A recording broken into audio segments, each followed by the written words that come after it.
సువార్త 2:10లో నెరవేరింది. మనకు శిశువు పుట్టెను అని యెషయా గ్రంథంలో 9:6లో దాదాపు 700 సంవత్సరాల క్రితమే పుట్టెను అనే మాట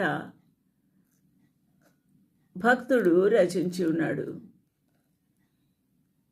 అప్పటికి ఇంకా ప్రభు పుట్టలేదు కదా.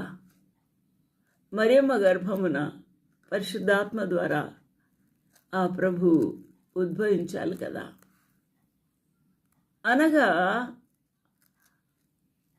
శిశువు మన కొరకు పుట్టి ఉన్నాడు ఆల్రెడీ అని అర్థమిస్తూ ఉన్నది. ఆయన నిన్న నేడు ఏకరీతిగా ఉన్న దేవుడు. శిశువుగా కనబడుటకు మాత్రము